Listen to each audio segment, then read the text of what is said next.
அன்புள்ள ஆண்டவராகிய இயேசுவை துதிக்கிறோம். இந்த காலை நேரத்தில் நோக்கி பார்க்கிறோம். ஆண்டவரே, இந்த நாளிலும் உங்களுடைய சமூகத்தில் எங்களை ஆண்டவரே தாழ்த்தி ஒப்பு கொடுக்கிறோம். ஆண்டவரே, இந்த 19 வருஷத்துல 6 மாதங்களை கடந்து 7ஆம் மாதம் 19ஆம் தேதியில பார்த்து வர திரும்ப செய்தியை நமக்கு தோற்று இந்த நாளில் நடக்கிற இந்த ஆராதனையை ஆசீர்வதிப்பீராக. ஆண்டவரே, தம்முடைய ஜனத்தை இந்த நாள் வரைக்கும் பாதுகாத்து நடத்தி வந்து நம்மை துதிக்கிறோம். இந்த நாளில் உண்மையை பொழுது கொள்ள கொடுத்திருக்கிற நல்ல கிருபைகளுக்காக சோதரம். இந்த நாளிலே கூடி வந்திருக்கிற நம்முடைய பிள்ளைகளுக்காக சோதரம். திருவராய் ஆசீர் பாடல் ஜெபம் செய்திகளை ஆசீர்வதித்தார். இயேசுவின் நாமத்தில் ஜெபிக்கிறோம் நல்ல பிதா. 496வது பாடலை பாடுவோம். கர்த்தரின் கை கூறுகவில்லை, கர்த்தரின் வாக்கு மாறவில்லை, சுத்தர்களாய் மாறிடவே சுதனருள் புரிந்திருக்கிறார். கர்த்தரின் கை கூறுகவில்லை, கர்த்தரின் வாக்கு மாறிடவே, கர்த்தரின் கை கூறுகவில்லை, கர்த்தரின் வாக்கு மாறிடவே, சுத்தர்களாய் வாழ்ந்திடவே சுதனருள் புரிந்தனரே, சுத்தர்களாய் வாழ்ந்திடவே சுதனருள் புரிந்தனரே. விசுவாசியே நீ பதறாதே, விசுவாசியே நீ கலங்காதே, விசுவாசியே நீ பதறாதே, விசுவாசியே நீ கலங்காதே, விசுவாசத்தால் நீதிமான் என்றும் பிழைப்பான், விசுவாசத்தால் நீதிமான் என்றும் பிழைப்பான். பரிசுத்த ஆவியானவரே பரிசுத்த பாதையில் நடத்திடுவார், பரிசுத்த ஆவியானவரே பரிசுத்த பாதையில் நடத்திடுவார். இருவரிலே வழங்கிடுவோம், வரங்களை நாடிடுவோம், இருவரிலே வழங்கிடுவோம், வரங்களை நாடிடுவோம். விசுவாசியே நீ பதறாதே, விசுவாசியே நீ கலங்காதே, விசுவாசியே நீ பதறாதே, விசுவாசியே நீ கலங்காதே, விசுவாசத்தால் நீதிமான் என்றும் என்றும் பிழைப்பார், விசுவாசத்தால் நீதிமான் என்றும் என்றும் பிழைப்பார். திருச்சபையே கிரியை செய்வாய், திவ்ய அன்பில் பெருகிடுவாய், தலைமுறையாய் தலைமுறையாய் தழைத்திட அருள் புரிவாய், தலைமுறையாய் தலைமுறையாய் தழைத்திட அருள் புரிவாய். விசுவாசியே நீ பதறாதே, விசுவாசியே நீ கலங்காதே, விசுவாசியே நீ பதறாதே, விசுவாசியே நீ கலங்காதே, விசுவாசத்தால் நீதிமான் என்றும் என்றும் பிழைப்பார், விசுவாசத்தால் நீதிமான் என்றும் என்றும் பிழைப்பான். மேகம் போல வாக்கு தத்தான் சோழனேன்று காத்திருக்க, மேகம் போல வாக்கு தத்தான் சோழனென்று காத்திருக்க, விசுவாசத்தால் உரிமை கொள்வாய், விரைந்து முன்னே விடுவாய், விசுவாசத்தால் விரைந்து முன்னே இடுவார். விசுவாசியே நீ பதறாதே, விசுவாசியே நீ கலங்காதே, விசுவாசியே நீ பதறாதே, விசுவாசியே நீ கலங்காதே. விசுவாசத்தால் நீதிமான் பிழைப்பார். விசுவாசத்தால் நீதிமான் பிழைப்பார். நாம் கர்த்தரை ஆராதனை செய்வோம். அல்லேலூயா, அல்லேலூயா, அல்லேலூயா. ஆமென். உம்மை துதிக்கிறோம் ஆண்டவரே, நன்றி செலுத்துகிறோம், கோடி ஸ்தோத்திரங்கள் செலுத்துகிறோம். நல்லவர், நல்லவர், நல்லவர். ஆண்டவராகிய இயேசுவே, இதுவரைக்கும் எங்களை நடத்தி வந்தீரே, உம்மை துதிக்கிறோம். நாள் வரைக்கும் எங்களை ஆதரித்தீரே, உம்மை துதிக்கிறோம். ஆண்டவரே, இந்த நாட்களிலே உலகத்திலே ஆண்டவரே நடக்கிறதான இந்த பிள்ளை நோய்களுக்கெல்லாம் விலக்கி நம்முடைய பிள்ளைகளை பாதுகாத்து வருவதற்காக உம்மை துதிக்கிறோம். அல்லேலூயா, அல்லேலூயா, அல்லேலூயா. ஆண்டவரே, உமக்கு ஸ்தோத்திரம் செலுத்துகிறோம். சுவாச மக்களை பெருமராய் ஆசீர்வதித்தருளும். இருக்கிற இடங்களை பெற்றிருப்பை கொடுத்து பாதுகாத்து கொள்ள ஜெபிக்கிறோம்.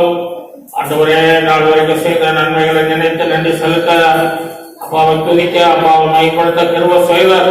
ஆண்டவரே, வீடுகளில் இருந்தாலும் உம்மை விட்டு விடாமல், மறந்து விடாமல் ஆராதிக்க தொழுது கொள்ள பிள்ளைகளுக்கு நல்ல கிருபையை செய்தல். ஆண்டவரே, நல்ல ஞானத்தை கொடுத்தார், நல்ல வல்லமையை கொடுத்தார்.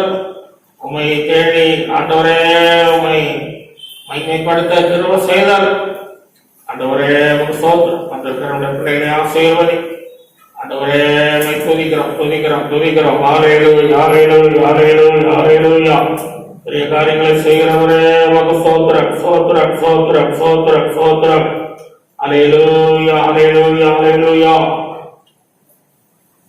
தந்தை தாய் உன்னை வெறுத்திட்டாலோ, அந்த பாசங்கள் அருந்திட்டாலோ, தந்தை தாய் உன்னை வெறுத்திட்டாலோ, அந்த பாசங்கள் அருந்திட்டாலோ, நிந்தை தாங்கிட்ட தேவன் உன்னை சொந்த கரங்களால் அணைத்துக் கொள்வார். நிந்தை தாங்கிட்ட தேவன் உன்னை சொந்த கரங்களால் அணைத்துக் கொள்வார். கலங்காதே, திகையாதே விசுவாசியே, கலங்காதே, திகையாதே விசுவாசியே. கல்வாரி நாயகத்தை விடாதே, கல்வாரி நாயகத்தை விடாதே. விசுவாசத்தினால் நீமான் பிழைப்பான், விசுவாசியே மறவாதே. விசுவாசத்தினால் நீமான் பிழைப்பான், விசுவாசியே மறவாதே. விசுவாசியே மறவாதே. ஆண்டவரே, உமக்கு ஸ்தோத்திரம், ஸ்தோத்திரம், ஸ்தோத்திரம். நாட்களிலே மக்கள் கஷ்டப்படுகிறதா, இந்த காலங்களிலே வேலை இல்லாமல், வருமானம் இல்லாமல் தவிக்கிற நாட்களிலே உடைய ஜனத்தை நீர் போஷித்து உடுத்துவித்து பாதுகாத்து நடத்துகிறேன். நன்றி செலுத்துகிறேன். விடாமல் காத்து வருகிறேன். ஆண்டவரே, உமக்கு ஸ்தோத்திரம், ஸ்தோத்திரம், ஸ்தோத்திரம். நீர் இரக்கமுள்ள தேவனாய் இருக்கிறபடினாலே ஆண்டவரே, தம் ஜனத்தை கைவிட மாட்டீர், அடிக்க மாட்டீர், மறக்கவும் மாட்டீர் என்று நாங்கள் உபாகம் 4:31 வாசி. ஆண்டவரே, அப்படியாக மறக்காமல், பிள்ளைகளை அடித்து விடாமல், பிள்ளைகளை ஆண்டவரே கைவிட்டு விடாமல் கரம் தாங்கி நடத்தி வருகிறேன். தொடர்ந்து காத்துக்கொள்ளும் ஆசை கொள்ள கொடுத்த நல்ல சந்தர்ப்பங்களுக்காக ஸ்தோத்திரம். நாட்களை பயன்படுத்தி உண்மை அதிகமாய் தேட, ஆராதிக்க, அப்பாவை துதிக்க பயன்படுத்த உதவி செய்யும். அந்த திருவள்ளை ஆசையும் ஆராதனை ஆசையும் செய்தி ஆசீர்வாதம் இயேசுவின் நாமத்தில் ஜெபிக்கிறோம் நல்ல பிதாவே. ஆமென்.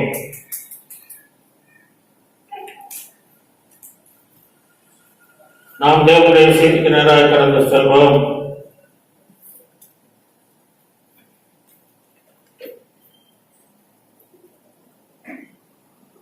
இந்த நாளின் செய்தியின் தலைப்பு ஆயத்தமாக இருந்தால் கல்யாண வீடு, ஆயத்தம் இல்லாத இருந்தால் பாதாள வீடு. ஆயத்தமாக இருந்தால் பரலோக வீடு, ஆயத்தமாக இல்லாவிட்டால் பாதாள வீடு என்ற ஒரு செய்தி. மத்தேயு 25ஆம் அதிகாரம் 1 முதல் 10 வரைக்கும் நாம் வாசிக்கும் போது, பரலோக ராஜ்யம் தங்கள் தீவெட்டிகளை பிடித்துக் கொண்டு மணவாளனுக்கு எதிர்கொண்டு போக புறப்பட்ட 10 கன்னிகைகளுக்கு ஒப்பாய் இருக்கிறது என்று சொல்லி வாசிக்கிறோம். 10 கன்னிகைகள் இருக்கிறார்கள். அவர்கள் அனைவரும் தீவெட்டிகளை பிடித்துக் கொண்டு மணவாளனுக்கு எதிர்கொண்டு போக புறப்பட்டது உண்மைதான். மணவாளனுக்கு எதிர்கொண்டு போக புறப்பட்டார், தீவிரமாய் புறப்பட்டார், சந்தோஷமாய் புறப்பட்டார், அவர் ஆயத்தமாய் புறப்பட்டார். ஆனாலும் கூட மணவாளன் வர கொஞ்சம் தாமதமாயிடுச்சு. மணவாளன் வர தாமதம். மணவாளன் வர தாமதித்த போது எல்லாரும் தூங்கிவிட்டார்கள். அதுல 5 பேர் கொஞ்சம் புத்தி உள்ளவர்களா இருந்தார். தூங்கினாலும் கொஞ்சம் புத்தி அவர்களுக்கு இருந்தது. தேவனை தேட வேண்டும், ஆராதிக்க வேண்டும், பொழுது கொள்ள வேண்டும், அவருடைய பாதையில் நடக்க வேண்டும், வசனங்களை கை கொள்ள வேண்டும் என்கிற ஒரு தாகம் இருந்தது.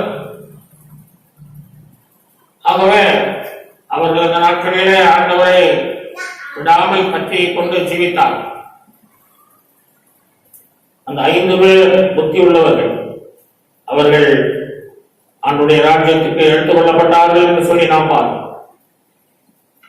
ஆண்டவர் வர தாமதமாக இன்றைக்கும் அனைவர் சொல்லுகிறார், ஆண்டவர் வர சின்ன பிள்ளைகளா இருக்கும்போதே சொல்லுவாங்க, ஆனா இன்னும் வரலையே என்று சொல்லி கேள்வி கேட்கிறதான சந்தர்ப்பங்களாக இருக்கு. அதை குறித்து நாம் வாசிக்கிறோம். 2 பேதுரு 3ஆம் அதிகாரம் 9ஆம் வசனத்திலே வாசிக்கும் போது, ஒருவரும் கெட்டு போகாமல் எல்லாரும் மனம் திரும்ப வேண்டும் என்று ஆண்டவர் என்ன செய்கிறாரா, தாமதிக்கிறார் என்று எழுதப்பட்டிருக்கிறது. ஒருவரும் கெட்டு போகக்கூடாது. ஒரு ஆத்மா கூட கெட்டு நரகத்துக்கு போவது அவருக்கு சித்தம் அல்ல. அதற்காகத்தான் இந்த உலகத்திலே வந்து அவர் ஜீவனையே கொடுத்தார். மக்களை தேடி வந்தார். நானே தேவன் என்று சொன்னார். நானே வழியும் சத்தியம் ஜீவனும் என்று சொன்னார். பரலோகத்துக்கு வருவதற்கு நான் தான் வழி என்று சொல்லி வழியை காண்பித்தார். ஆனால் மனிதர்கள் அவரை புறக்கணித்தார்கள், அவரை ஏற்றுக்கொள்ளவில்லை. அவரை சிலுவையிலே அறைந்தார். ஆனாலும் கூட அவர் இன்றைக்கும் மனிதனை நேசிக்கிறார். மனிதனுக்காக அவர் ஜீவிக்கிறார். எல்லாரும் இடத்தில் வரமாட்டார்களா என்று சொல்லி சிலுவையில 2 கரத்தையும் விரித்த தேவன் இன்றைக்கும் கரம் விரித்தவராய் அவர் என்ன செய்கிறார், வாஞ்சியோடு ஆத்மதாகத்தோடு அவர் மக்களை நேசித்து அவர்களுக்காக காத்து கொண்டு இருக்க தாமதிக்கிறார். அவர் வந்துட்டு போயிட்டாருன்னா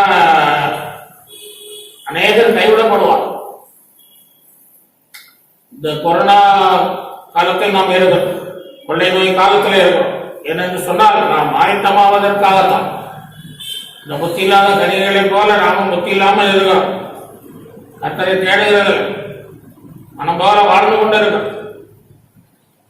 நம்மை கர்த்தர் ஆயத்தப்படுத்துவதற்காகத்தான் இந்த கொள்ளை நோய்கள்லாம் வந்திருக்கிறது. இந்த நாட்களில நாம் இன்னும் பரிசுத்தமடைந்து பரலோகத்தின் தேவனை தேடி அவருடைய அன்பில வேரூன்றி அவருடைய வருகையை நாம் சந்திக்க எப்போதும் ஆயத்தமாக இருக்க வேண்டும். அதற்காகத்தான் தாமதிக்கிறார். ஒருவரும் கெட்டு போகக்கூடாது என்று அவர் விரும்புகிறார். நம்மிடத்தில் வந்த ஒருவரையும் அவர் புறமே தள்ள மாட்டார் என்று வேதம் சொல்லுகிறார். யாராயிருந்தாலும் ஆண்டவருக்கு வரும்போது உங்களை அன்போடு அழைத்து அவர்களை ஆசீர்வதிக்கிற தேவனாக இயேசு இருக்கிறார். இன்றைக்கும் அவர் உயிரோடு இருக்கிறார். 2வது நாம் பார்க்கிறோம், யோவான் 11:45 வாசிக்கிறோம். ஆண்டவர் அநேகர் விசுவாசம் வைக்கத்தக்கதாக அவர் தாமதமாய் அங்கே லாசருடைய வீட்டுக்கு வருகிறார். லாசரு மரித்து 4 நாட்களான பிறகு வந்தார். அப்ப இன்னைக்கு வந்து என்ன பிரயோஜனம் என்று எல்லாரும் என்ன செய்கிறார்கள், அவரை தேடி பிரயாசம் பண்ணுகிறார்.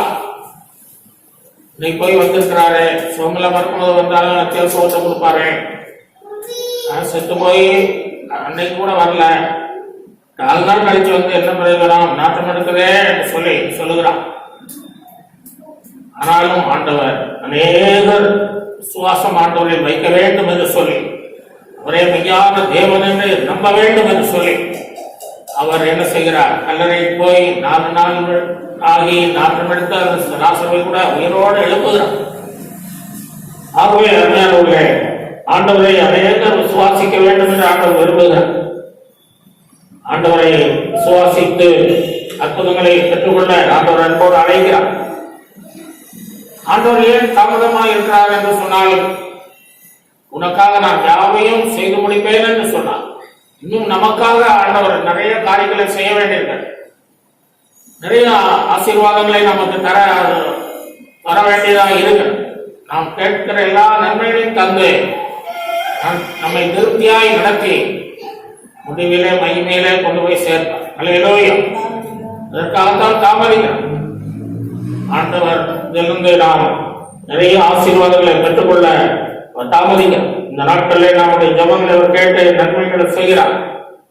நம்முடைய ஜெபத்துக்கு பதில் தருகிறார். நமக்காக அவர் ஜீவனோடு இருக்கிறார்.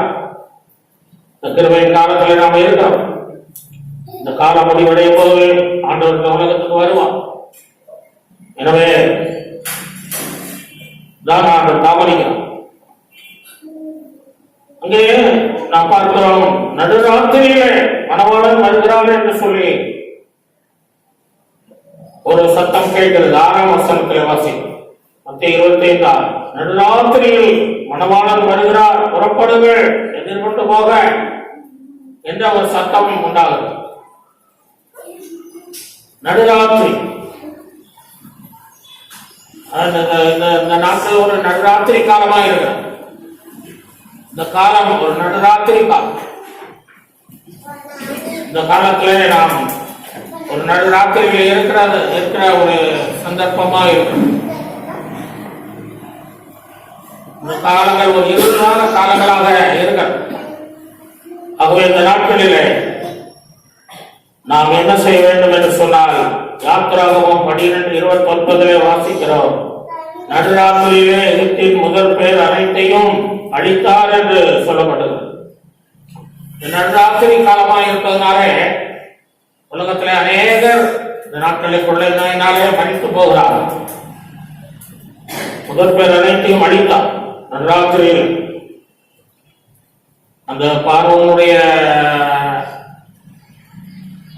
ஆட்சியிலே எகிப்தில் இருந்ததான ஜனங்கள் அழிக்கப்பட்டார்.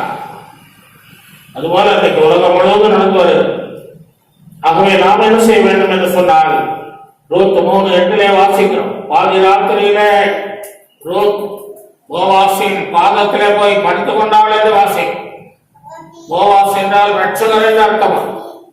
நம்முடைய ரட்சகராகிய இயேசு கிறிஸ்துவின் பாதத்திலே நாம் போய் படுத்துக் கொள்ள வேண்டும், ஜெபிக்க வேண்டும், அவரை நோக்கி விண்ணப்பம் பண்ண வேண்டும், அவரை நோக்கி நாம் கூப்பிட வேண்டும், நம்முடைய சத்தம் அவருடைய காதுகளிலே தொனிக்க வேண்டும். நாட்களிலே நாம் அதிகமாக ஜெபிக்கிற ஒரு காலங்கள். ஆண்டவருடைய பாதத்திலே நாம் போய் படுத்துக் கொள்ள வேண்டிய ஒரு காலத்திலே இருக்கிறோம். அப்படி நாம் ஜெபிக்கும் போது அது போவாஸ் ரூத்துக்கு இறங்கி அவளுடைய நல்ல வாழ்க்கையை கொடுத்தது போல நமக்கும் ஆண்டவர் இறங்கி நல்ல வாழ்க்கையை தருவோம், நல்ல ஆசீர்வாதங்களை தருவோம், நல்ல கிருபைகளை தருவோம், நல்ல வல்லமைகள் தருவோம், வரங்கள் தருவோம், நம்மை கைவிடாமல் ஆசீர்வதிப்பார். சங்கீதம் 119:62 வாசிக்கிறோம். தாவீது சொல்லுகிறார், உம்மை துதிக்கும்படி பாதுகாப்பில் எழுந்திருப்பேன் என்று சொல்லுகிறார். கர்த்தரை அதிகமாய் துதிக்க வேண்டிய ஒரு கால அளவில் இருக்கிறோம். கடந்த காலங்களிலே நாம் துதிக்காமல் விட்டுவிட்ட எல்லா காரியங்களையும் சேர்த்து என்ன செய்யணும், துதிக்கணும். இப்ப இந்த கொரோனா காலங்களிலே வீட்டுக்குள்ளே இருந்து கொண்டிருக்கிறோம். அதிகமாய் துதிக்கணும், வீணாய் பேசிக்கொண்டு இருக்கக்கூடாது, வீணான வார்த்தைகளை நாம் பேசக்கூடாது. நாம ஆண்டவரை தாவீதை போல ஒரு நாளில் 7 தான் துதிக்கிறேன் என்று சொல்றார். அதுபோல அதிகமாய் ஆண்டவரை துதித்து ஒரு நாமத்தை மையப்படுத்த. அப்போஸ்தலர் 16:25 வாசிக்கிறோம். பவுலும் சீலாவும் ஜெபம் பண்ணி தேவனை துதித்து பாடி ஆராதனை செய்தார்கள். அவர்கள் கட்டுகள் எல்லாம் கலண்டது, சிறைச்சாலைகள் திறந்தது, அவர்கள் விடுதலையாக்கப்பட்டார்கள் என்று வாசிக்கிறோம். ஆராதனை செய்கிற பிள்ளைகளை ஆண்டவர் என்ன செய்வார்? விடுதலை செய். எல்லா தீமைக்கு விலகி காப்போம். ஆராதனை செய்யணும். வீட்டில் இருந்தாலும் கூட பாடி, நாளைக்கு பாடல்களை பாடி என்ன செய்யணும்? துதித்து ஸ்தோத்திரித்து ஆராதிக்கிற பிள்ளைகள் மேல் கர்த்தர் பிரியமாயிருப்பார். ஆராதனை வீரனுக்கு ப்ரமோஷன் நிச்சயம். தாவீது காடுகளிலே ஆடு மாடுகளை வைத்துக் கொண்டிருந்தாலும் கர்த்தரை ஆராதிக்கிறதுல கவனமாக இருந்தான். ஆராதிக்க முடியாத சூழ்நிலையில வருத்தப்பட்டான். ஆலயத்தின் வாசல் படியில் இருப்பதே நல்லது என்று அவன் விரும்பினான். ஆகவே இந்த நாட்களிலே ஆராதிக்கும் இந்த மூன்றையும் நாம் செய்யும் போதே கர்த்தர் எல்லாத்தையும் மிக விலைக்கு காப்பான். என்னெல்லாம் செய்யணும்? ஜபிக்கணும். ரோட்டை போல பாதத்தில் விழுந்து ஜபிக்கணும். தாவீதை போல இரவு பகல் துதிக்கணும். பவுலை போல சீலாவை போல என்ன செய்யணும்? தேவனை ஆராதி. மூன்றையும் செய்கிற பிள்ளைகள் நலமாய் இருப்பார்கள். அல்லேலூயா. ஆகவே ராத்திரியிலே மணவாளன் வருகிறார் என்கிற சத்தம் கேட்டபோது அந்த 5 புத்தியுள்ள கன்னிகைகள் எடுத்துக்கொள்ளப்பட்டார். புத்தி இல்லாதவர்கள் கைவிடப்பட்டார். புத்தி இல்லாதவர்கள் செய்கிற காரியங்கள் என்ன என்று சொல்லி நாம் சுருக்கமாக பார்ப்போம். யோபு புஸ்தகம் 28:28 வாசிக்கிறோம்.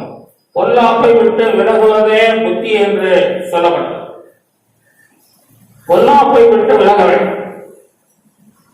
பொல்லாப்பு என்று சொன்னால் பாவ ஜீவியங்கள், பாவ வாழ்க்கைகளை விட்டு மனிதன் விலக வேண்டும். குடி கெட்ட பழக்கங்கள் எல்லாம் மனிதனுக்குள்ளே அதிகமாக காணப்படுகிறது. கெட்ட சுபாவங்கள் காணப்படுகிறது. கெட்ட கிரியைகள் காணப்படுகிறது. இவைகள் எல்லாம் மனிதன் விட்டு விலக வேண்டும். அதுதான் புத்தி. விலகுவதுதான் புத்தி. புத்தி இல்லாதவன் பொல்லாப்பை விட்டு விலக மாட்டான். அவன் துணிகரமாய் பாவங்களை மீண்டும் மீண்டும் செய்வான். எவ்வளவு எச்சரிப்புகளை தேவன் கொடுத்தாலும் துணிகரமான மக்கள் இருக்கிறார்கள். தாவீது அதற்காகத்தான் ஜெபிக்கிறான். துணிகரமான பாவங்களுக்கு அடியேனை விலக்கி காத்துக்கொள்ளும், அவர்கள் என்னை ஆண்டு கொள்ள விட்டுறாங்க ஆண்டவரே என்று சொல்லி தேவனிடத்திலே அவர் ஜெபிக்க. பொல்லாப்பை விட்டு விலகும். நாம் எல்லாரும் பொல்லாப்பை விட்டு விலகவே இயேசு கிறிஸ்து இந்த உலகத்துக்கு வந்தார் என்று சொல்லி அப்போஸ்தலர்களை நான் வாசிக்கிறேன். பொல்லாப்பை விட்டு விலகல். யோபு 39:17 சொல்லப்பட்டிருக்கு. தேவன் தீக்குருவிக்கு புத்தி கொடுக்காமல் என்று சொல்லி வாசிக்கிறோம். தீக்குருவி என்று ஒரு குருவி இருக்கிறது. அந்த குருவிக்கு தேவன் என்ன கொடுக்கலையா? புத்தியை கொடுக்கவில்லை என்று வாசிக்கிறோம். அந்த தீக்குருவி பறக்காது. அது நாரைக்கு சமமாய் என்ன செய்வான்? நாரை பறக்கிறதுக்கு சமமாய் ஓடும். அது புத்தி இல்லை, அதனால ஓடும். ஏன்னா ஆண்டவர் ரெக்க கொடுத்திருக்கிறார். பறக்கிறதுக்கு தான் என்ன செய்யிருக்கிறார்? ரெக்க கொடுத்திருக்கிறார். ஆனா அது என்ன செய்ய மாட்டேங்குது? பறக்க மாட்டேங்குது. ஏன்னா அது புத்தி இல்லை, பறக்கிறது தான் கொடுத்திருக்கிறார். கப்பலில் பிரயாணம் பண்ணுகிறவர்களுக்கு அங்கேயே என்ன செய்வாங்க? சாப்பாடு எல்லாம் உண்டு. இந்த டிக்கெட்லயே எல்லாமே எல்லா ஆகாரம் எல்லாம் நேரம் கரெக்டா வந்து ஒரு மனிதன் அந்த டிக்கெட்டை கொண்டு அந்த ஆகாரங்களை வாங்கி சாப்பிடாமல் 2 நாள் 3 நாள் பிரயாணம் பண்ணிக்கிட்டே.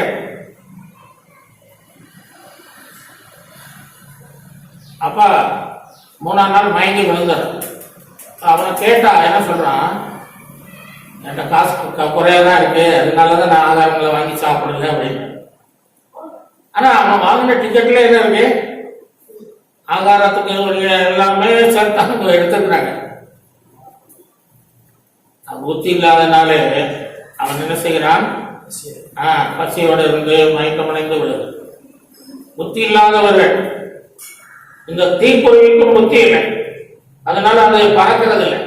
அது ஓடும், யாரும் பிடிக்கணும் தான் ஓடும். அப்புறம் என்ன செய்யும் தெரியுமா? இந்த ஏதாவது ஒரு பொந்துகள் இருந்ததுன்னா அதுக்குள்ள தரையை மட்டும் என்ன செய்யும், உள்ள விட்டுரும். தரையை உள்ள விட்டுட்டு அதை நினைச்சுக்கிறோம், நான் எல்லா என்ன செய்ய உடம்பையும் சரீரம் எல்லாத்தையும் நான் மறைத்து கொண்டேன் என்று அதை நினைத்துக் கொள்ளும். அப்ப அதை பிடிக்க வருகிறவர்கள் ஈஸியா என்ன செய்வாங்க, பிடிச்சிருவாங்க. ஏன்னா தலையால என்ன செய்யிருக்கு, இந்த ஓட்டங்களை போயிருக்க வழியே உடம்பெல்லாம் போகுது. ஆனா நினைக்குது, நான் பாதுகாப்பா இருக்கிறேன், என்னை யாரும் ஒன்றும் செய்ய முடியாது என்று புத்தி இல்லாத அந்த தீக்குருவி அப்படி நினைக்கிறது. ஆகவே அப்படிப்பட்டவர்களாய் நாம் இருக்கக்கூடாது. அல்லேலூயா. நாம் பணம் இருக்கிறவர்கள் சிலர் அப்படிதான் நினைக்கிறாங்க, பணம் இருக்கு, நான் எல்லாத்தையும் நான் செய்து விடுவேன், பாதுகாப்பா இருந்து விடுவேன். இன்னைக்கு பணம் இருக்கிறவங்களாம் என்ன செய்யறாங்கன்னா கொரோனாவுனால செத்துக்கிட்டு இருக்கிறாங்க. பணம் இருக்கிறவங்க சாகுறாங்க. பணத்தை வச்சு ஒன்றும் செய்ய முடியாது. அல்லேலூயா. பணம் ஒன்றுக்கு உதவா. நீதியோ மரணத்துக்கு தப்புவிக்கும், நீதி மரணத்துக்கு தப்புவிக்கும். நீதி செய்தால், புத்தியாய் நடந்தால் மரணத்துக்கு தப்புவிக்கலாம், தப்பிக்கப்படலாம். இன்றைக்கு அநேகர் என்ன செய்யறாங்க, புத்தி இல்லாத நிலையில ஓடுவதும் சம்பாதிப்பதும் குடும்பத்தை நடத்துவதும் இப்படியே காரியங்களை செய்து கொண்டு இருக்கிறான். கர்த்தரை தேட வேண்டும், ஆராதிக்க வேண்டும், ஊழியக்காரர் போய் பார்க்கணும், அவற்றை போய் ஒரு ஜெபம் பண்ணிட்டு வருவோம் என்று சொல்லி யாரும் வருகிறார். அது என்ன செய்யுமா, முட்டைகளை அடைகாக்காதான். தீக்குருவி முட்டைகளை அடைகாக்காது. அது மணலில என்ன செய்யுமா, தோண்டி புதைச்சி வச்சுட்டு அவ்வாறு போயிடும். மிருகங்கள் அந்த வழியா வரும்போது மிதிச்சு என்ன செய்யணும், அதை உடைஞ்சு. மிருகங்கள் மிதிக்கிறதுனால முட்டைகள் உடைந்து போகும். அதுபோல இந்த அநேகர் என்ன செய்கிறார்கள், பாதுகாக்காமல் இருக்கிறார். பாதுகாக்க வேண்டும். ஒரு மரத்தை வைத்தால் அதை பாதுகாத்தால் தான் அது என்ன செய்யுமா, நல்லா வளர்ந்து. பாதுகாக்கலைன்னா ஆடு வந்து என்ன செய்யும், கடித்து முட்டை ஆக்கிறோம், அப்புறம் வளர. ஆனா நீங்க அதை பாதுகாத்து நல்லா வெளியடைத்து பாதுகாத்து நல்ல பெரிய மரமா வளர்த்தீங்கன்னு வைங்களேன், இந்த கடிக்கிற ஆடு அதை கடிக்காமல் அதுக்கு அடியில நிழலிலே படுத்து கொடும். அல்லேலூயா. அந்த நிழலில் என்ன செய்யும், படுத்துது. எல்லாம் அநேகருக்கு அது ஆசீர்வாதமாயிரும். நீங்கள் பாதுகாப்பாய் எல்லாவற்றையும் வைத்திருந்தால் அநேகருக்கு ஆசீர்வாதமாய் நீங்கள் காணப்படுவீர்கள். அல்லேலூயா. நீங்கள் பாதுகாப்பாக இருக்க வேண்டும். உங்கள் பொருள்களை பாதுகாப்பாக வைக்க வேண்டும், பிள்ளைகளை பாதுகாப்பாக வைக்க வேண்டும். அது அநேகருக்கு ஆசீர்வாதமாய் தேவனாக மகிமைக்கு ஏதுவாக காணப்படும். ஆகவே அநேகர் இதை புத்தி இல்லாமல் இருக்கிறார். நீதிமொழி 14:1 நாம் வாசிக்கிறோம், புத்தி இல்லாதவன் தன் வீட்டை இடித்து போடுவான் என்று வாசி. புத்தி இல்லாததுனால வீட்டை இடித்து போடுகிறான்.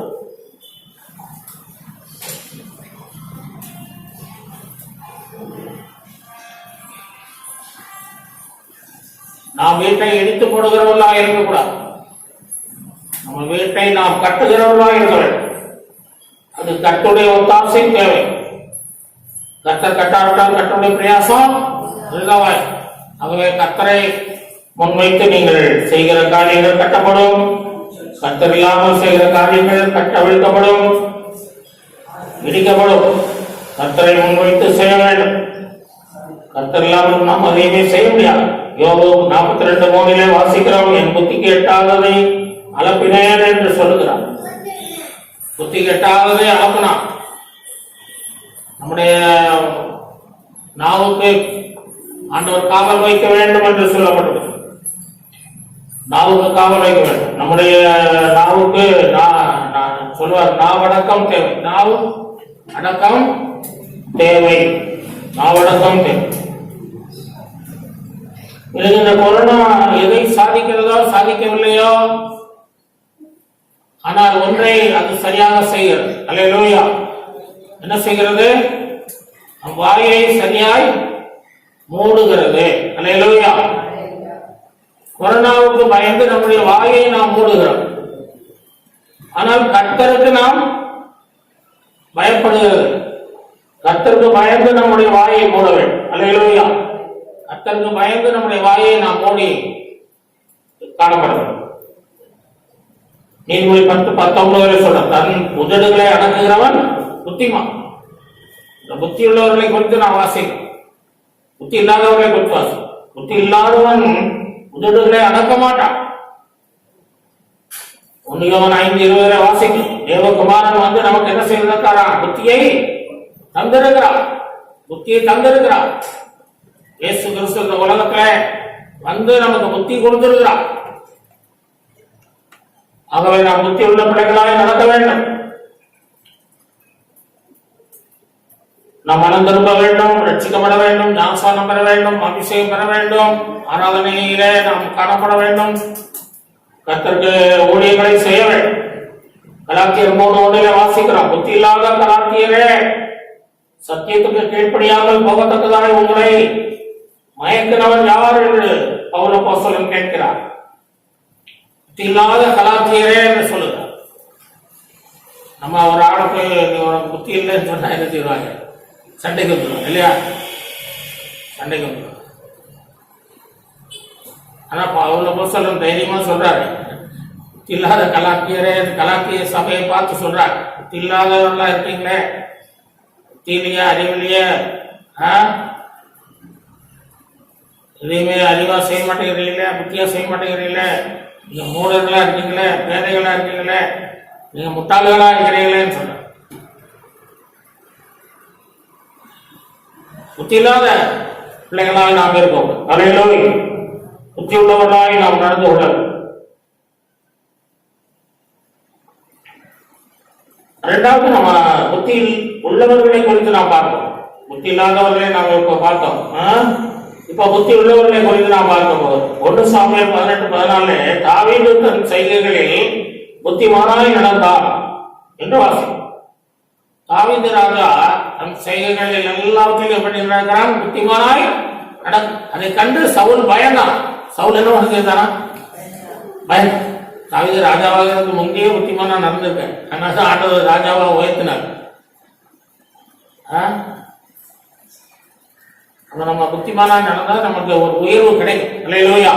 மேன்மை உண்டு, உயர்வு உண்டு. தாவீது புத்திமானாய் நடந்த செய்கைகள் எல்லாம் சவுல் ராஜா பயங்கரமாக அவனே இந்த புத்திமானாக நடக்கிறானேன்னு சொல்லி பயந்தான். சவுல் தாவீதுக்கு என்ன செய்தானா? பயந்தான். அல்லேலூயா. ஆண்டவர் சொல்றார், உங்களுக்கு நாமம் தரிப்பிக்கப்பட்டிருக்கிறது என்று கண்டு பூமியின் குடிகள் உங்களுக்கு பயப்படுவார்கள். பூமியின் குடிகள் என்ன சொல்லுவாங்கன்னா உங்களுக்கு பயப்படுவாங்க. உங்களுக்கு என்ன இருக்குது? என்னுடைய நாமம் தரிப்பிக்கப்பட்டிருக்கிறது என்று சொல்லி, என்னுடைய நாமம் உங்கள்கிட்ட இருந்தால் பயப்படுவார் என்று சொல்லுகிறார். ஆகவே நாம் புத்தியுள்ள பிள்ளைகளாய் நாம் தாவீதை போல எல்லாவற்றிலும் புத்திமானாய் நடக்கும். புத்தி கற்று நடக்கவும். புத்தியுள்ள சிறி தன் வீட்டை கட்டுகிறார், புத்தியுள்ள சிறி கட்டுகிறார், புத்தி இல்லாதவர்கள் இடிக்கிறார். புத்தி உள்ளவர்களாய் நம்முடைய வீட்டை கட்டுவோம், பரலோகத்தில் கட்டுவோம். அல்லேலூயா. புத்தி உள்ளவர்கள் வீட்டை பூமியிலும் கட்டுறா, பரலோகத்திலையும் கட்டுறா. அல்லேலூயா. பரலோகத்திலையும் கட்டுறா. அதனால பூமியிலே நம்ம கட்டிட்டே போறது இல்லை, பரலோகத்திலே நம்முடைய வீடு கட்டப்படும். அல்லேலூயா. நாம் செய்கிறதான ஒவ்வொரு கிரியைகளும் ஒவ்வொரு காரியங்களும் பரலோகத்துல கட்டப்படும். நம்முடைய ஜெபம், ஆவிக்குரிய காரியங்கள் எல்லாம் கட்டப்படும். அல்லேலூயா. இந்த மாம்ச காரியங்கள் எல்லாம் பூமியில கட்டப்படுது, ஆவிக்குரிய காரியங்கள் பரலோகத்தில் கட்டப்படுது. அதனால ஆவிக்குரிய பிள்ளைகளாய் ஆராதிக்கணும், தொழுது கொள்ளணும், கர்த்தரை நாம் மகிமைப்படுத்தணும். நீதிமொழி 10:23 வாசிக்கிறோம். புத்திமானுக்கோ என்ன உண்டு? ஞானம் உண்டு. புத்திமான் ஞானம் உண்டு. ஆமா, அதனால புத்தியா நம்ம நடந்தாலே ஞானம். படிக்கிற பிள்ளைகள் புத்தியா நடக்கணும், புத்தி இல்லாம நடக்கூடாது. நடந்தா ஞானம் இருக்காது, ஒரு பரீட்சையில தோல்விதான் அடையணும். புத்தியாய் நாம் நடந்தால் நாம் எல்லாவற்றிலும் ஞானமுள்ள பிள்ளைகளாய் மாறும். அல்லேலூயா. நீதிமொழி 14:13 வாசிக்கிறோம். புத்தியுள்ளவன் தன் இதயத்தில் ஞானம், புத்தியுள்ளவன் இதயத்தில் ஞானம் தங்கும். ஞானம் தங்கி இருக்கும். ஞானம் என்ன செய்யுமா? அப்பப்ப வர்றதில்ல போறதில்ல, தங்கி இருக்கும். அதனால ஞானம் தங்கி ஞானமாகிய இயேசு உங்களோடு இருப்பா. அல்லேலூயா. ஆமா, இயேசுவே ஞானமும் நீதியும் பரிசுத்தமும் இருக்கிறான்னு சொல்லப்படுது. நீதிமொழி 15:14 வாசிக்கிறோம். புத்திமானின் மனம் அறிவை தேடும். புத்திமான் என்ன செய்யற? அறிவை, புத்தி உள்ளவர்கள் அறிவை தேடுகிறார். ஆண்டவரை பற்றி அறிந்து கொள்ள விரும்புகிறார்கள். ஆலயத்துக்கு செல்கிறார்கள். ஊழியக்காரரை தேடி செல்கிறார்கள். வசனங்களை அதிகமாய் வாசிக்கிறார்கள். அதனால ஆண்டவரை பற்றிய அறிவுல அவர் வளருகிறார். ஆண்டவரை பற்றிய அறிவுல வளருகிறார். சுவாசத்தில் வளருகிறார். எல்லாவற்றிலும் வளர்ந்து பெறுகிறார். புத்திமான் மனம் அறிவை தேடும். அறிவை தேடணும். அறிவு ரொம்ப முக்கியம்.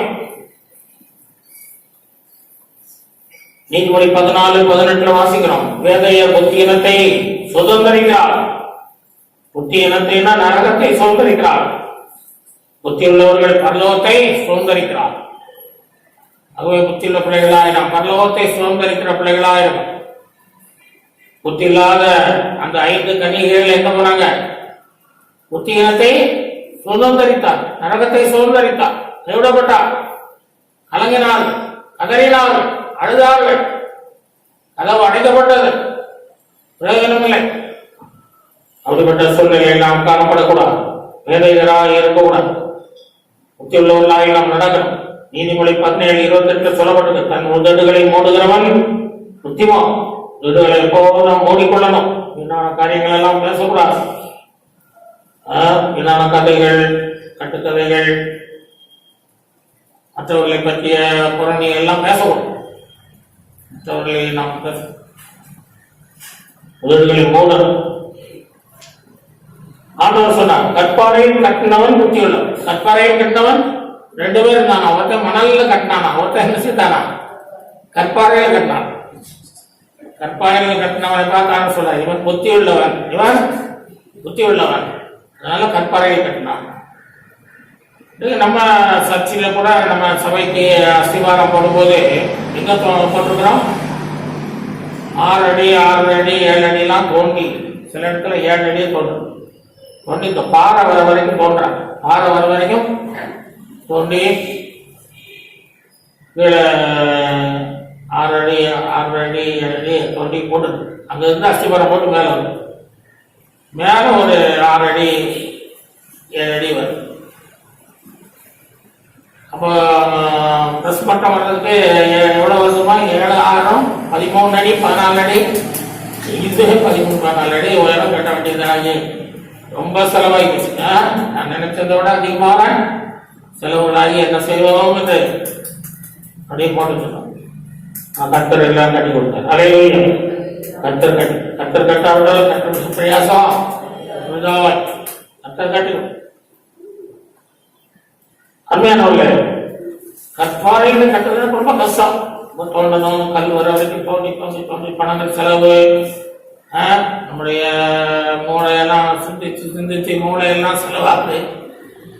நம்முடைய பிரயாசம் செலவாகுது. நம்முடைய வருத்தங்கள், பிரயாசங்கள் எல்லாம் செலவு, அதிகமான கஷ்டம். அப்படிதான் கட்டணும். அப்படி கற்பாறையில் கட்டினாதான், கஷ்டப்பட்டு கட்டினாதான் புத்தி உள்ளவன். கலையிலா கஷ்டப்பட்டு படித்தாதான் புத்தி உள்ளவன். கஷ்டப்பட்டு சம்பாதித்தான் தான் புத்தி உள்ளவன். கஷ்டப்படலாம், கஷ்டப்படாம நம்ம சாப்பிடக்கூடாது. கலையிலா வேலை செய்யாதவன் சாப்பிட கூடாது என்று சொல்லியிருக்கு. கலையிலா ஒரு பாஸ் இருந்தார் தர்மபுரியில, தாமஸ் யூனிவாசன் சொல்லி ஒருத்தர். அவர் தினமும் என்ன செய்வார்னா, அப்படி வீட்டிலே இருக்க மாட்டாரு. தினம் ஒரு இப்பதான் சுவிசேஷம் வெளியே சொல்ல முடியல, முன்னால எப்பயும் சொல்லலாம்ல. அவர் வீட்டை விட்டு அப்படியே போவார். போய் ஒரு அந்த ஜனங்கள் இருக்கிற தெருக்கல்களை போய் சாப்பிடறதுக்கு முன்னால ஒரு 12 மணிக்கு போவார். 1 மணிக்கு சாப்பிடாருன்னா 12 மணிக்கு போய் இன்னைக்கு ஒன்றும் ஊழியம் செய்யலையே, நம்ம வேலை செய்யாம சாப்பிடக்கூடாதுன்னு சொல்லிட்டு அந்த தெருவில் போய் கொஞ்சம் டேக்ஸ் எல்லாம் கொடுத்து அவங்களோட உட்காந்துருவோம்.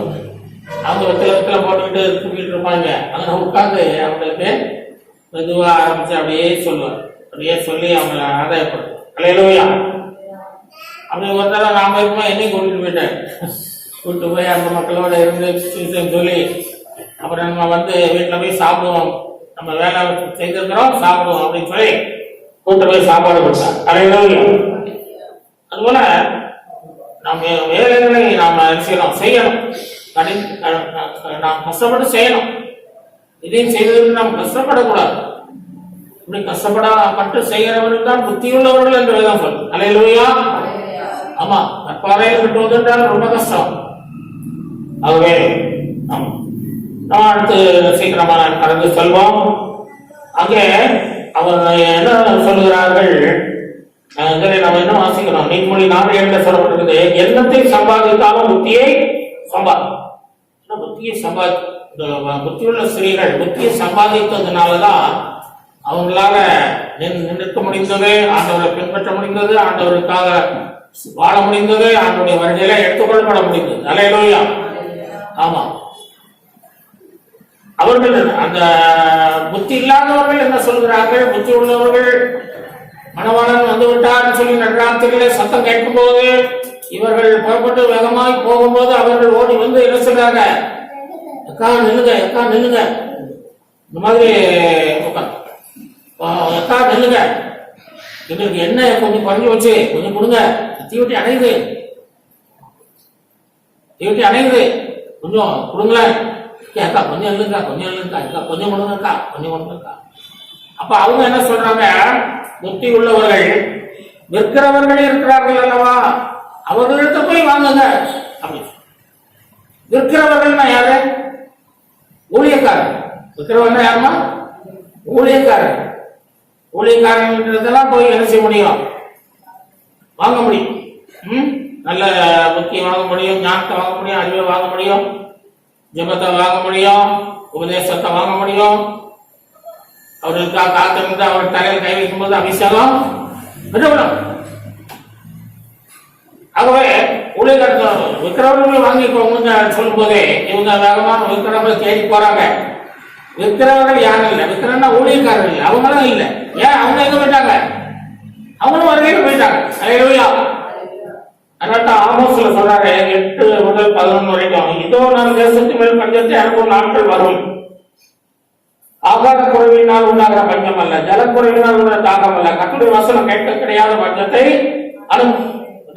கர்த்தருடைய வசனத்தை கேட்க முடியல, சர்ச்சைக்கு போக முடியல, ஆராதிக்க முடியல, ஊழியக்காரர் இல்லை. அதனால கர்த்தருடைய வசனம் என்ன செய்ய முடியல, இப்போ கேட்க முடியல. இப்போ டிவியை போட்டு பாக்குறாங்க, டிவி நிச்சயம் அடையுது, டிவியில ஒரு நிகழ்ச்சியும் இல்லை. ஏன்னா இந்த ஊழியக்காரர்கள் எங்க போயிட்டாங்க? பரலோகத்துக்கு போயிட்டாங்க. ஆகவே அப்படிப்பட்ட கர்த்தருடைய வசனம் கிடைக்காத பஞ்சங்கள் தேசத்தில் வரும் என்று அன்று சொல்லி இருக்கிறார். 12ஆம் வசனத்துல, அப்பொழுது அவர்கள் கர்த்தருடைய வசனத்தை தேட ஒரு சமுத்திரம் தொடங்கி மறு சமுத்திரம் மட்டும் போவார்கள், வட திசை தொடங்கி கீழ் திசை மட்டும் அலைந்து திரிந்தும் கண்டடையாமல் போவார்கள். ஐயோ, இந்த நாட்கள்ல நம்ம கர்த்தரை ஆராய்ச்சோமே, சகோதரிகளோட சேர்ந்து கர்த்தரை துதித்தோமே, அவ்வளவு ஐக்கியமா இருந்தோம், ஐக்கியமாக சாப்பிட்டோம், ஐக்கியமாக பேசணும், ஐக்கியமா டீ காப்பி குடிச்சோம், உபவாச ஜபத்துல நம்ம கலந்து கொண்டோம், ஸ்பெஷல் மீட்டிங்ல கலந்து கொண்டோம். இன்னைக்கு ஒண்ணும் முடியலையே, வசனம் கிடைக்கலையே, கர்த்தருடைய வார்த்தை இல்லையேன்னு சொல்லி அந்த நாட்களுக்கு முன்னதாக உங்களுக்கு பைபிளும் இருக்காது அடையுமா. ஏன்னா அது உபத்திரவ காலம் ஆரம்பத்துலதான் ஆண்டோட வருகை இருக்கு. அப்ப அந்த பைபிளை என்ன செய்வாங்க? குடிக்கிடுவாங்க. பைபிளை எங்கேயும் இருக்கக்கூடாது, வாங்கி தீ வச்சு கொடுத்துருவாங்க. அதனால வசனம் இருக்காது, ஊழியக்காரனும் இருக்க மாட்டான், கிடைக்காத ஆண்டி தெரிஞ்சு எங்க செய்ய முடியாது, வசனத்தை கேட்க முடியாது. வசனம் கிடைக்காத பஞ்சம் வரும். நீங்க அலைந்து தெரிந்தாலும் கிடைக்காது. 13ஆம் வசனத்தில் சொல்லுகிறார், அந்நாளிலே சௌந்தரியம் உள்ள கன்னிகைகளும் வாரி வரும், தாகத்தினாலே பசியினாலே சோர்ந்து போவார்கள். வசனம் கிடைக்காத தாகம், வசனம் கிடைக்காத அப்பம், கிடைக்காத ஆகாரம், கிடைக்காத நிலைமை, ஆவிக்குரிய வாழ்க்கையிலே நாம் வளர முடியாத சூழ்நிலை. ஆகவே அந்த நாட்களுக்கு முன்னதாக நீங்கள் என்ன செய்யணும்? புத்தி உள்ளவர்களாய் மாறணும். அதுக்காக தான் இந்த கொரோனா வந்திருக்கிறேன். இந்த நாட்கள்ல உங்களை உணர்ந்து உங்களை பரிசுத்தப்படுத்திக் கொள்ளுங்கள், புத்தி உள்ளவர்களாய் வாழ கற்றுக்கொள்ளுங்கள், புத்தி உள்ளவர்களாய் வாழ ஒப்பு கொடுங்க. அல்லேலூயா. கொடுங்க. 8ஆம் வசனத்தை வாசிக்கிறோம். மத்தேயு 25:8 என்ன என்று சொன்னால் பரிசுத்த ஆவியானவர். என்ன என்றால் என்னமா? பரிசுத்த ஆவியானவர். பரிசுத்த ஆவியானவர் நம்ம பெற்றுக்கொள்ளணும். ரட்சிப்பு மட்டும் இருந்தாலும் போதா, தீவட்டி இருக்குது, அவங்கள்ட்ட தீவட்டி இருக்குது, ஆனா எண்ணெய் இல்லை இல்லையா? தீவட்டி இருந்தால் போதாது, எண்ணெயும் இருக்குது. எல்லாம் சொல்லுங்க, அந்த எண்ணெயினாலதான் அந்த ரட்சிப்பு என்ன செய்யுது? எரிகிறது. அல்லேலூயா, பிரகாசம் கொடுக்கிறது. அதனால இயேசு சொல்றார், சீசர்களை பார்த்து நீங்க போய் பிரசங்கம் பண்ணுங்க, உலகம் முழுதும் போங்கன்னு சொன்னாலும் யார் செல்ல சுகமாக்குங்க, அற்புதம் செய்யுங்க, நாமத்தை சொல்லுங்கன்னு சொன்னார். ஆனாலும் கடைசியா பரலோகத்துக்கு போகும்போது ஒரு வார்த்தை சொன்னார். அப்போஸ்தலர் 1:5 என்ன சொன்னார்? நீங்கள் எருசலேமை விட்டு போகாமல் என்னிடத்தில் கேள்விப்பட்ட வாக்குத்தத்தம் நிறைவேற காத்திருங்கள் என்று சொல்லி அவர்கள் 10 நாட்கள் காத்திருந்தார். சாப்பிட்டாங்க சாப்பிட்டு தெரியல, காத்திருந்து அபிஷேகம் பெற்றுக்கொண்டார். அல்லேலூயா. நிறைய பேர் அபிஷேகம் கிடைக்கணும்னு வருத்தப்படுறாங்க, காத்திருக்க மாட்டேங்கிறாங்க. கொஞ்சம் உபவாசம் போட்டு என்ன செய்யணும்? காத்திருக்கணும், அபிஷேகம் பெற்று வரணும், இல்லைன்னா போக முடியாது. தீவட்டி மட்டும் இருக்கு உங்ககிட்ட, அது சரியா இருக்கு, அதனால நீங்க போக முடியாது. பரிசுத்த ஆவியானவர் உங்களுக்கு வேணும். அல்லேலூயா. ஆகவே அபிஷேகம் நீங்கள் பெற்றுக்கொள்ள வேண்டும். சீசர்கள் இயேசுவோடு 3 வருஷம் இருந்தார்கள். இருந்து அவருடைய ஆசீர்வாதங்கள் எல்லாம் நிறைய பெற்று அவரோட படுத்து உறங்கி அவரோட வந்து மடியில கூட ஒருத்தன் படுத்து கிடலாம். அதனால மடியில் போக முடியுமா? மடியில படுத்தோம்னா போக முடியுமாமா? காத்திருந்து அவன் 10 நாள் காத்திருந்து அபிஷேகம் பெற்றுக்கொண்டான் தான் யோவான் இயேசுக்கு பிரியமான சீசன் கூட அபிஷேகம் பெற்றுக்கொள்ளும். அல்லேலூயா.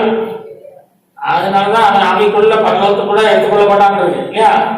ஆவிக்குள்ளாகி பரலோகம், ஆவிக்குள்ளாக நம்ம போக முடியும். எனவே ஆவிக்குள்ளாக மாறும். அதான் நம்ம பார்க்கிறோம். அபிஷேகம் பெற்றால் தான் நம்ம போக முடியும் பரலோகத்துக்கு சொல்லி பார்க்கணும். அபிஷேகம் பெற்றவருக்கு தான் அந்த எக்கால சத்தம் விஷயம் காதுகளில் கேட்கும். விஷயம் தான் காது கேட்கும். ஆவியானவர் என்ன செய்வார்? செல் மாதிரி செல்ல சார்ஜ் இருந்தா என்ன செய்யுது? தொடர்பு கிடைக்குது இல்லையா? இது மாதிரி சார்ஜ் இருக்கணும். அல்லேலூயா. ஆவியானவர் இருக்கணும். அபிஷேகம் பெற்றால் தான் அந்த சத்தம் கேட்கும். ஏதோ மனவான் வருகிறார் என்ற சத்தம் கேட்கும். நீங்கள் மறுரூபப்பட முடியும், மகிமேன் மேல் மகிமை அடைய முடியும், மறுரூபமாகி பரலோகத்துக்கு போக முடியும். பூமிக்குரிய மகிமை வேற, வானத்துக்குரிய மகிமை வேற. வானத்துக்குரிய மேனி வேற, பூமிக்குரிய மேனி வேற. இந்த மேனி சரீரம் மறுரூபம் அடைந்தால் தான் பரலோகத்துக்கு.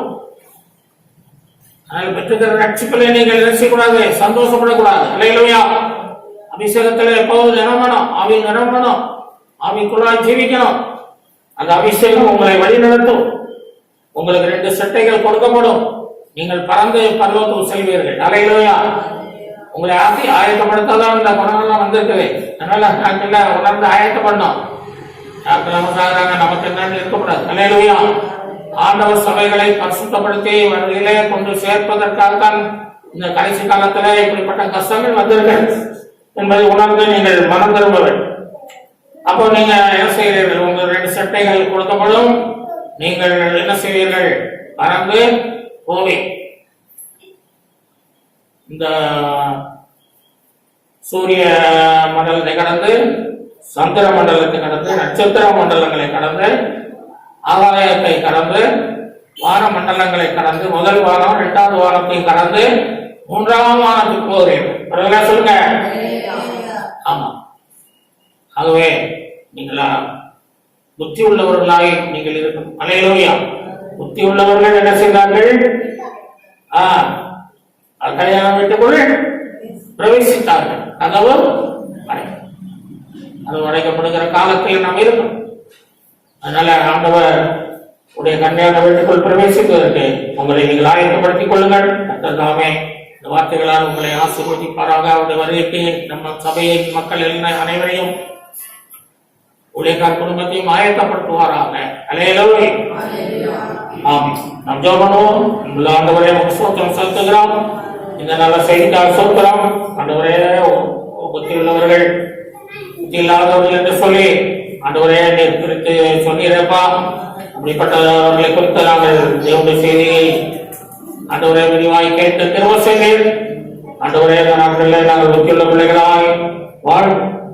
நாங்கள் அபிஷேகம் பெற்றவர்களாய் ஜீவி ரட்சிக்கப்பட்டு மனதிறமை ஞானசானம் பெற்று அபிஷேகம் பெற்று சபையில நிலைத்திருந்து கனி கொடுக்கிறவர்களாய் மாறி உடைய வருகையை காணப்பட திரும்ப செய்தார்.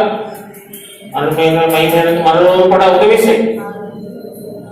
பரிசுத்தத்துக்கு மேல் பரிசுத்தம் அடைய திரும்ப செய்தார். காத்துக்கணும், அதை காய்க்கப்படும். கனம் துணி மகிமை எல்லாம் ஓகே செலுத்து. இன்பய சமலமாய் ஜபிக்கிறோம் நல்ல பிதா. ஆத்மாவே கர்த்தரே, முழுவதுமே பரிசுத்த நாமத்தை ஆத்மாவே கர்த்தரே செய்த சகல உபகாரங்களை மறவாதே. நம்முடைய கர்த்தராகிய இயேசுவின் கிருபையும் பிதாவின் அன்பும் பரிசுத்தாவின் ஐக்கியமும் நம்ம அனைவரோடும் சகல பரிசுத்தவான்களோடும் கர்த்தருடைய வருகை நாள் மட்டும் நிலைத்திருப்பதா. ஆமென்.